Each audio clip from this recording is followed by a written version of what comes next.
Welcome to Bloodbath and Beyond. Today we review Final Girl, where the hunted becomes the hunter. Today's review is a collab review with the winners of our 5,000 subscriber contest. Introduce yourselves. Hey, I'm Gory B Movie. And I'm Danny Nightmare. And we're Horror Addicts. Directed by Tyler Shields, starring Abigail Breslin, Wes Bentley, and Logan Huffman, Final Girl is about a man who teaches a young girl to become the perfect weapon.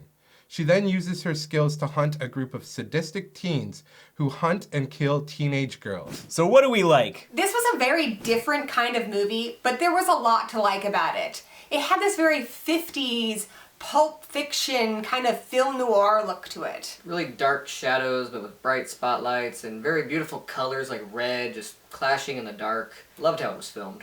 I agree with you guys. I think this movie looked beautiful. It had this nice mood to it. The lighting in the background with the shadows, I thought it worked really well. It definitely had like a film noir look, like Gory said, and it was just really cool because you don't see that often in, especially independent horror, but in horror in general. The colors were muted, which was really well done. So you have nighttime, they're wearing these black suits, and then that's the perfect opportunity for Abigail Breslin wearing red to just really stand out, which is like a femme fatale from like those noir movies, which was perfect. It reminded me of Sin City, Goldie. Abigail Breslin even has this kind of Veronica Lake look to her, and she was fantastic. It's weird seeing her as a badass because she was a child when I first saw her in movies, and now she's like grown up and she's kind of hot. You feel kind of like Wes Bentley in the movie. You're conflicted. Yes, like I feel like I've known her my whole life, but that aside, she was a badass. And I bought her as a badass. When she breaks her nose and then has to fix it, that's actually one of my favorite scenes in the movie. I liked when she put up her dukes to fight the guys. She was all like,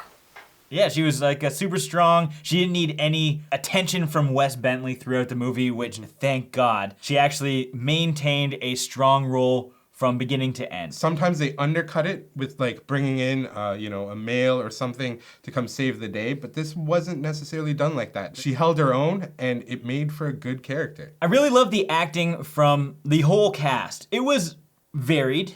We had over-the-top characters like Logan Huffman, who was just like straight out of the 50s. and let's talk about Wes Bentley. He was awesome in this movie. He had a lot of emotional resonance, and he had a very strong presence on screen. I would have liked to see a lot more of him in this film. It's also cool seeing Cameron Bright because the last time that we saw him, he was a kid in Running Scared and in X-Men as the bald kid. Yep, Leech. I thought like everybody was pretty rock solid in their acting. I like the story of this film. I like the concept. You have this girl who is just going and just not taking shit from these assholes and just, she's like, I'm gonna kill these guys, I'm gonna take care of it. And it was a nice, interesting story.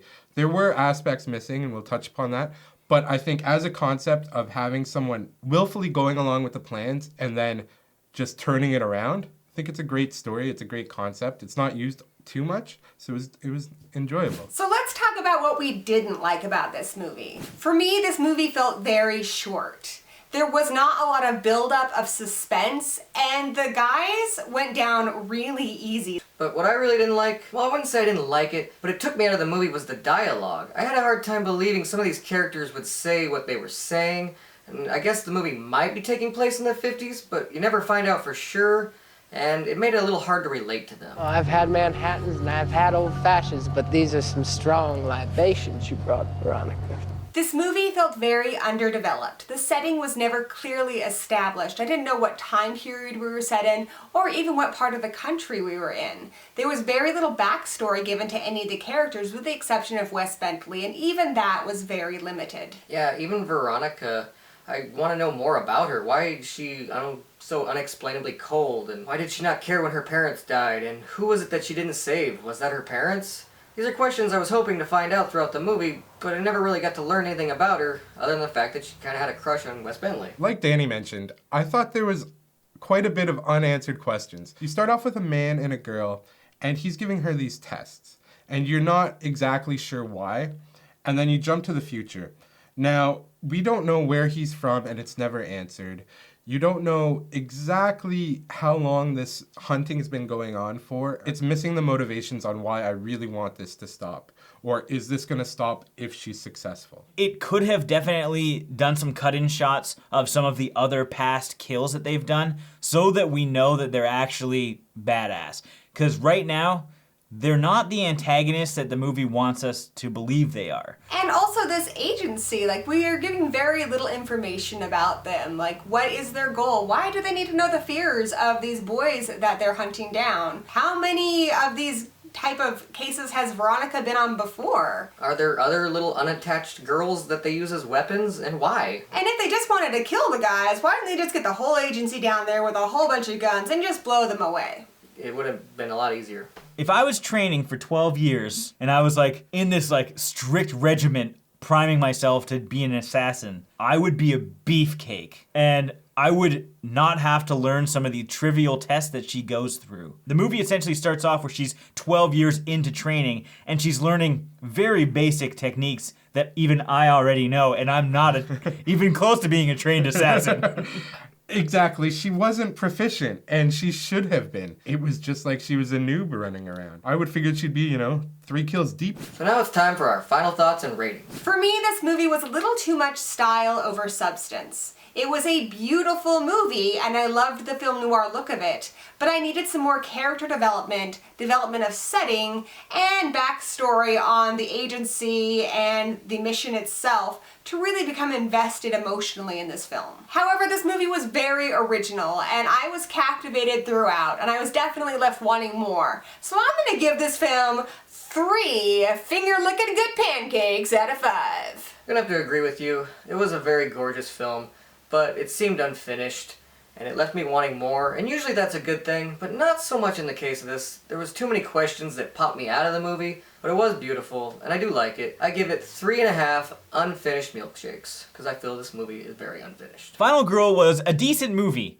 I thought that like the lighting and cinematography was fantastic. I really liked the atmosphere and the way that they played with the 50s aspect. Unfortunately, there are too many plot holes for me to really get into the movie, and I didn't really think much of it was believable. So the production side was great, but it fell flat when it came to the story and just rounding out and tying up all the loose ends. So I'm gonna give this 2.5 smashed mailboxes out of 5. I pretty much agree with Jay. It felt almost unfinished. There was too many things that still needed to be explained. The story definitely needed to be fleshed out more. On a production side, it was shot well, it was edited well, it sounded good. The acting was fine, maybe a little stiff at times, but it was perfectly fine for what I would imagine the 50s was. So I'm gonna give it 2.5 mazes out of 5. We want to thank the Horror Addicts for coming on. That was fun. Why don't you tell everybody a little more about what you do? We review all things horror, books, We'll read them. movies, We watch them. games, We'll play them. and we also have unboxings and shorts and lots of other things. We're sort of like the Addams Family, if they were a bunch of nerds. And Bloodbath and Beyond, thank you so much for having us on your show. This was a lot of fun. Really appreciate it. You guys are awesome. Thanks again, Horror Addicts, for coming on, and congratulations on winning the 5K contest. To find out more about the Horror Addicts, check out their YouTube channel, which is in the card above Trav's head, and in the description, and in our sidebar on our featured channels. And as always, thank you for watching. Like this video. If you want to watch the movie, click on the link in the description, and make sure you subscribe to both of our channels for more unboxings, reactions, reviews, all types of horror content from both the Horror Addicts and Bloodbath and Beyond.